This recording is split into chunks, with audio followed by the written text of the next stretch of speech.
o'clock. Tonight we're discussing what to look out for, parents and kids alike, when it comes to our kids' health and things that can make them sick, including gummies, edibles. Yeah, these concerns come after two students at C.A. Johnson High School were transported to the hospital today after the district says they were eating gummy edibles. I guess we should say with marijuana in them. We're not sure what was in them. Okay. Richland School District 1 says the students got sick at school. I had a chance to speak with Richland One Superintendent Dr. Craig Witherspoon today about the incident.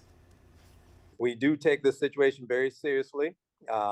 These matters are certainly covered in our student code of conduct, and we certainly want to make sure that the health and well-being of all of our students are at foremost what we pay attention to. And students, of course, should not be bringing such items to school. And I would caution all students, be careful what you take from other students, because we don't know.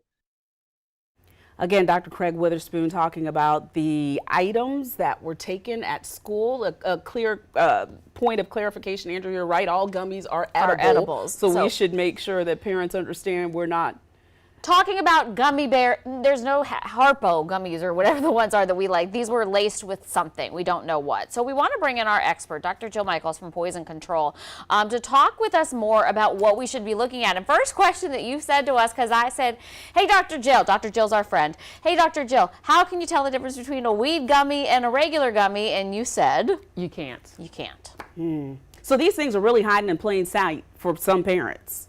Yes, they are, and they can look like, you talked about the edibles, they can look like nerd ropes, so that's we're getting calls on those. So it can look like candy, cookie, all kinds of edible products in your kitchen. All right, something else that you and I were talking about is making these, whether they're marijuana or whether it's Delta 8, Delta 9, whatever, into candies. This is really a new thing. This isn't something that has existed forever. So what kind of challenge has this been in ERs and for the Poison Control Center? It's been very difficult because it's something that's around and people don't think that their kids are going to get into it, but they do. And so we're seeing little kids get into it. They get over sedated because they think it's candy, it tastes good. And even for adults, you have to read the packaging. Some adults take it for sleep, for anxiety purposes, for whatever reason, but they're not reading the package. If they have a cookie, a lot of time the entire cookie is not the dose. You have to read it. It's either half of it or a fourth of it. So they really need to pay attention to the directions, even if you're an adult taking this type of medication.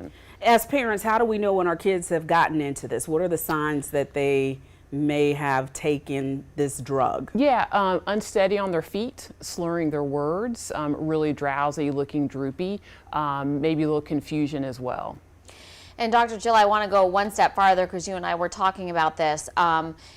It can be very dangerous for children because it sort of depresses all the senses. And you said then breathing, even breathing regularly can become an issue. Explain why it is no joke at all to give a child a CBD gummy or a marijuana gummy. Right, they really get over sedated with this. And so most of our calls for all young children, they go to the hospital. A couple things, their blood pressure can drop, their temperature can drop, even their breathing rate can drop. On a rare occasion, kids may need some support with oxygen or even being ventilated. That's pretty rare, but it can happen. We don't want them to be at home with something like that. A medical emergency would happen. So as a precaution, we send all those into the hospital for observation and treatment if needed. It sounds like you're saying there's no safe amount of a CBD or an edible gummy for a child. Well, so CBD is a little bit different than the Delta 8 or the Delta 9 or Delta 10 that we see here. CBD is not supposed to have any what we call psychoactive effects to really affect the drowsiness, but certainly the other three do. But right, at this point, I don't know of any safe dose for children.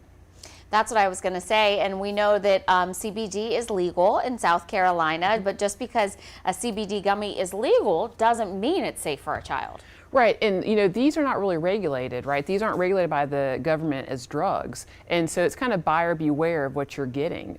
It could be adulterated with other even medications in them, other drugs in them. You might think you're buying Delta 8 when you're actually buying Delta 9, so all these things can come into play and have a bad outcome for people. So you're here to talk about this today. Thank you so much for always answering our call like you do every day at Poison Control. What are some of the other kinds of calls you're getting from parents when it comes to these types of situations?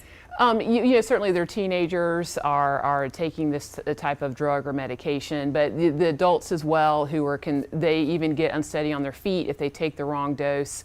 So it's a wide range of age groups actually. It's not just the teenagers experimenting.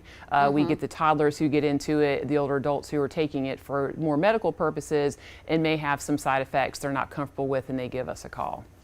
And Dr. Jill, I was going to say, you know, we've got these popping up on every corner, a CBD dispensary, and you don't necessarily know the way your body would react, even if you are an adult, and it is perfectly legal for you to take.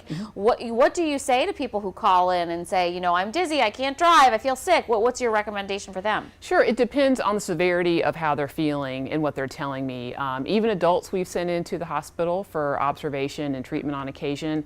If it's kind of minor effects, we can call them back and check on them, or they can call us back if they need to. So not everything is sent into the hospital, certainly not all adults, but we can monitor them at home if we think they're going to be okay to be monitored at home. Dr. Jill, as we wrap up, we're going to let you give that poison control phone number that works across the state of South Carolina. That's right, 1-800-222-1222, 24/7, answered by nurses and pharmacists. And sometimes you every once in a while. Sometimes Dr. Jill Michaels, always a friend here to News 19. Thank you so much, Dr. Jill. Thank you.